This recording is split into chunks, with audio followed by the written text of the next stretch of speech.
ഇന്നത്തെ സ്ത്രീ ശക്തി എപ്പിസോഡിലേക്ക് നമ്മൾ സ്വാഗതം ചെയ്യുന്നു ബിന മാത്യു. ബാംഗ്ലൂർ സ്വദേശിനി, വിവാഹം ചെയ്തിരിക്കുന്നത് മിസ്റ്റർ മാത്യൂസ് ഫ്രം കോട്ടയം. ഒരു ഫ്യൂഷൻ ഫാമിലിയാണ്, ഒരു നല്ലൊരു ഭാര്യ, അമ്മ. ഇത് നമ്മൾ പറയുന്നത് രണ്ടാമത്തെ എപ്പിസോഡിലും ഈ എപ്പിസോഡിൽ നമ്മൾ ആവർത്തിക്കുന്നതുകൊണ്ട് ആവർത്തന വിരസത ഉണ്ടാകാതിരിക്കാൻ വേണ്ടി ഇനി ഞാൻ പറയില്ല. എന്നാലും അറിയപ്പെടുന്ന NLP practitioner, communicative manager Beena മാത്യുവിനോട് നമുക്ക് നേരിട്ട് സംസാരിക്കാം. Welcome to the show Beena Mathew. Welcome Beena. Thank you for having me here. I am with Shirin interviewing you. She is an MC, dancer, actor. Wow.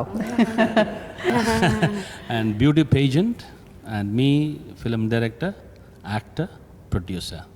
Thank you so much for having me here. എന്താ ചോദിക്കാനുള്ളത്? So Beena, let's start knowing about you, because you know all our people who are watching us, they want to know more about women who are trying to not break the glass ceiling exactly, because now we are way past beyond all that, right? We have reached a place where we know women can do. We don't have to prove women can do.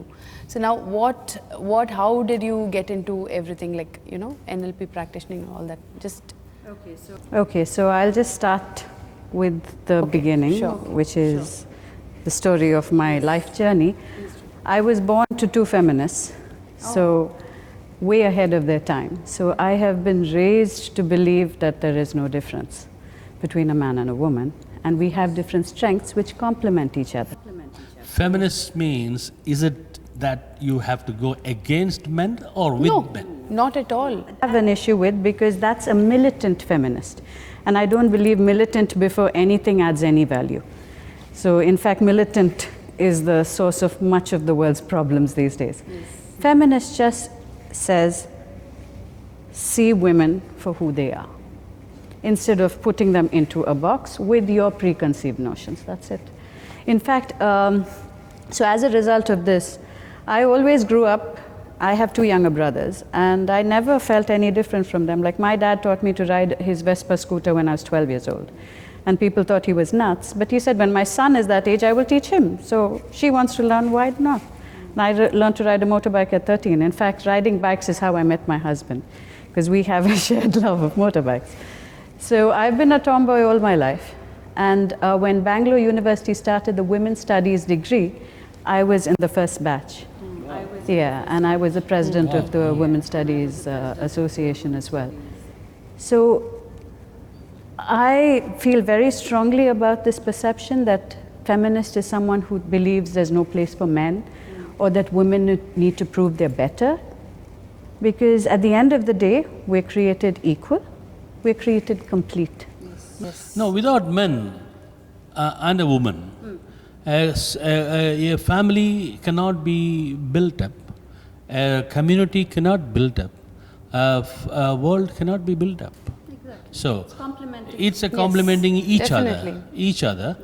At the same time, understanding the vibes of men from the women's side, and men from the understanding the. As you saw, now past that stage of proving. Yeah, exactly. And that's why I don't like the term empowering women. Also, that implies it's something external. Yeah.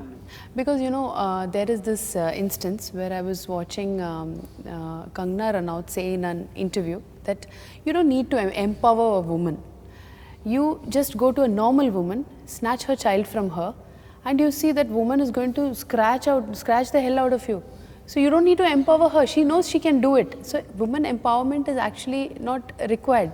It's because if you're going to spend 10 years for a woman empowerment, probably the next 10 years you'll have to spend for men empowerment. It implies dependence, no? Yes, exactly. Now, as you mentioned, I've seen her quote somewhere. Do not have to empower a woman. Leave her as she is. Exactly. And she will behave as she wants to be in the society. Yes. Now, leaving that point, now we still have in other states of India dependent women who cannot even move 1 inch further without a man's decision or a permission. Still there. Even there are sadi happening in many parts of the state which we do not know much. The medias are not covering it, or they are not got into media's attention. Here, woman empowerment, as I see, is not rioting in the streets, taking their undergarments and throwing it on the people. No, it's not. And not the private in the public place of kiss fest and all the stuff. Now, as a woman, as a proud woman, as a independent woman, of course, substituted or helped or supported by your husband, what happiness and what pride does that give? Are you able to take your own decisions in life? Of course. In life? Choosing to marry my husband was my decision. Being Bangalore based, he's a proper Malayali, right? Malayali. He actually grew up in Dubai. But I think he's from. So, he is, his parents are, his dad's from Kottayam, his mom's from Trivandrum, but he was born and raised here. I mean, he was raised here. And then he came to Bangalore to study. So how did you come to the NLP? Yes, to come back to the original question. So I took a conscious decision because I love communication in any aspect. So I took a conscious decision to get hands-on experience in every channel of communication. So I did my degree in journalism, women's studies and literature, my master's in English literature, and then I did a diploma in advertising. So my first job was in advertising as a copywriter in Bangalore. From Then the I got married, we came... Media copywriter, So, and then we came to Dubai where I was a copywriter here also with Fortune Promo 7. So advertising finished, and then my husband and I set up a multimedia studio of our own with the broadcast services and audio visuals, where I would do the scripting and storyboarding, and he would do the 3D and the rest of it. Then we had our kids. So I took a decision to be a mom who's at home with them for the first few years. But I didn't want to lose out professionally. So I was a freelance writer for Gulf News, for Khalij Times. I was the deputy editor of Mashreq Bank's in-house magazine. And I was also working with a PR agency as a freelance PR person, which was my introduction to PR. Now this was really nice because it gave me the freedom to work on my own terms, to be at home with my kids. I've interviewed people on the phone while nursing my baby. It might have been a nice experience to speak about now, at least, when you look back. It is. So I could, decide when I'm going to be there at home. Very colorful. Very colorful. I'm very blessed. Of course, it's in full Technicolor. Exactly. And so then after that, when they were a little older, I joined a PR agency, Hill & Knowlton, and from there I was headhunted to head the launch PR team for Do, which was at that time just about to launch. So, and once I joined them, I was with them for almost 12 years, heading the communication team. And that was a very enriching experience, working with 79 nationalities and helping to establish a brand in the country. That was really a good experience. And to the end of it, I realized it's a plateau. It's the same thing. You wake me up middle of the night, I can do this. You're not being challenged anymore. And I knew I wanted to move on, but I didn't know where. So I am also a pranic healer, which is a form of energy healing.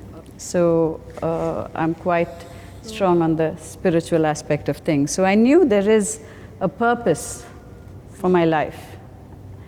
And to just rewind to my parents, my dad was the head of an NGO for the Asia and Indian subcontinent area.